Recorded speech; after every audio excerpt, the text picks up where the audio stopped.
પ્રશ્ન પૂછાય છે પરીક્ષાની અંદર કે રામ કેમ ટુ મી. હવે શોઈંગ પર્પઝ લખ્યું છે તો આ પર્પઝમાં કયા કયા કન્જક્શન આવતા હતા? તો ઇન ઓર્ડર ટુ આવતું હતું, વિથ અ વ્યૂ ટુ આવતું હતું, ઓર્ડર ધેટ, ત્રણે ત્રણ આવતા હતા. પણ આપણે નિયમ યાદ રાખવાનો કે ઇન ઓર્ડર ધેટ પછી હંમેશા સર્વનામ આવે, કર્તા આવે. શું આવે? સર્વનામ.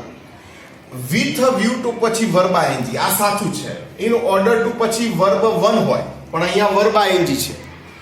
અહીંયા સો ધેટ પછી he can learn communication skill પણ એમાં યોગ્યતા નથી. શો ધેટ પછી આખું કન્જક્શન આવે પણ એ અહીંયા કેન ના આવે કારણ કે કેમ છે તો કુડ આવવું જોઈએ એટલે આ વાક્ય ખોટું છે. ઇન ઓર્ડર ટુ પછી વર્બ વન આવે, આ વાક્ય ખોટું છે. ઇન ઓર્ડર ધેટ પછી સર્વનામ આવે, અહીંયા ક્રિયાપદ પછી આ વાક્ય સાચું છે. જવાબ શું આવશે? આપણો બી.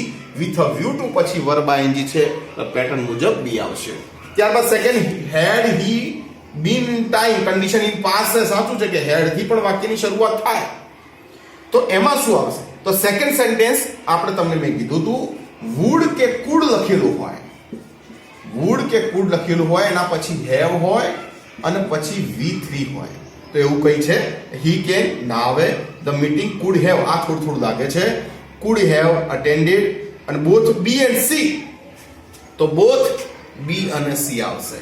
મીટિંગ પાછળ છે, પેસિવમાં માર્યું છે કારણ કે બંનેની pattern same to same. Could have been V3 છે અને કુડ હેવ V3 છે. બંને સેમ ટુ સેમ સેન્ટેન્સ ગમાઈને પૂછાય છે એટલે કન્ડિશન ઇન પાસ્ટ માટે પાછળનું પૂછડું કુડ વુડ હેવ વર્બ 3 હોવું જોઈએ. ત્યારબાદ સેકન્ડ, દીપક ઇઝ ખાલી જગ્યા comparing I degree I by.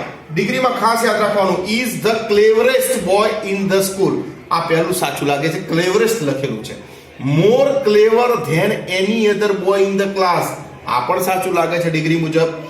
As clever as any other boy in the class, આ પણ સાચું છે, ડિગ્રી જેવું સેન્ટેન્સ લાગે છે. હવે ખોટું કઈ રીતના તમને સમજાવો કે અહીંયા ધ ક્લેવરેસ્ટ લખ્યું છે તો ધેન આવે નહીં, સુપરલી ડિગ્રી છે. અહીંયા એઝ વચ્ચે ક્લેવર કેવલ લખ્યું છે પણ એની અધર આવે નહીં. મોર ક્લેવર ધેન પણ મોર ના લાગે, ક્લેવર ની પાછળ તો ER લાગે એટલે આ આવે નહીં. The cleverest boy in the class, જવાબ સાચો આવશે. અહીંયા traffic police was standing at the cross